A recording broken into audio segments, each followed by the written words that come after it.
Ya kalau begitu Menko yang bertanggung jawab. Kalau Menteri Yes. Teknisnya, Menteri Perdagangan nggak tahu, terus Hmm. ngapain diputuskan? Kan mestinya Menteri Perdagangan ucapkan dong di dalam perumusan itu. Saya nggak setuju sebetulnya. Bukan di belakangnya setelah dia setuju soal cari cari uh, mau cari sensasi bahwa dia tidak menjual negara. Itu terlambat. Jadi sebetulnya diam aja kan, bukan karena ada perpres, bukan karena ada kepres, tapi karena memang Anda setujui. Kan Menteri Perdagangan bisa bilang kita saya nggak setuju, lihat aja uh, sekuensis dari jual beli pasir itu dari awal saya nggak setuju.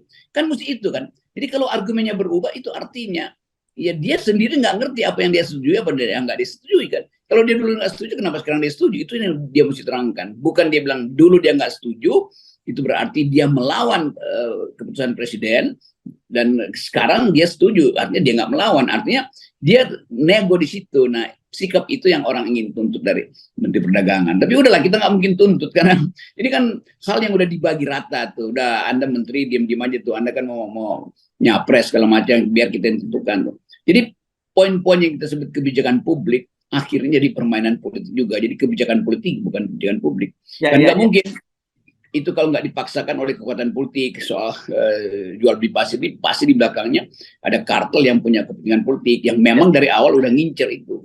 Jadi kepanikan Jokowi itu akhirnya jadi alasan untuk menerbitkan kembali aturan atau izin jual beli pasir kan. Jadi dasarnya bukan kalkulasi kepentingan jangka panjang, ini kepanikan aja jangka pendek supaya langsung dapat fresh money itu dan langsung dijadikan sebagai diplomasi untuk meneruskan IKN.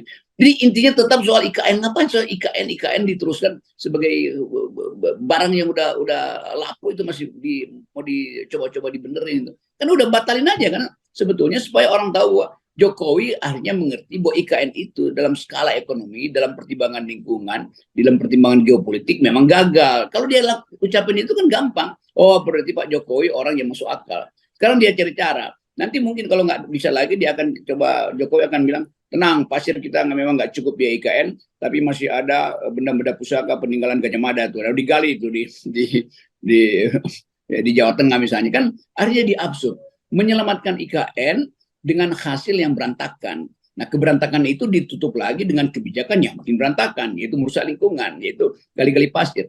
Jadi kalau misalnya kan ada lihat loh, proposal Anda tadinya minta ke kita, ternyata Anda deforestasi. Lalu Anda lakukan tambal sulam dengan gali pasir. Gali pasir juga merusak lingkungan. Jadi isu ini masuk lagi ke dalam wilayah kritisisme anak-anak muda di Eropa. Bahwa Jokowi demi merusak lingkungan udah, bikin ibu kota dengan deforestasi, sekarang untuk membiayai perusakan lingkungan itu dia jual pasir. Ini juga ada moral hasad di situ, ada apa namanya mumpungisme itu. Jadi mumpung Jokowi masih bisa dipakai tanda tangannya untuk nerbitin ke pres atau apa istilahnya, dan mumpung Jokowi juga masih punya ambisi untuk meneruskan IKN, maka kartel penjual pasir ini ajukan proposal itu. Yes. Nah, itu yang saya kira juga diketahui oleh Menteri Perdagangan, tapi Menteri Perdagangan soal mau angkat tangan dari situ kan. Itu dasar etisnya memang nggak ada tuh, apalagi dasar ekonominya tuh atau dasar dasar ekologi sama sekali nggak ada. Jadi kita lihat bagaimana ambisi itu bisa memanfaatkan segala cara untuk menopang. Nanti ambisi itu udah jadi ambisi yang berantakan. Ya.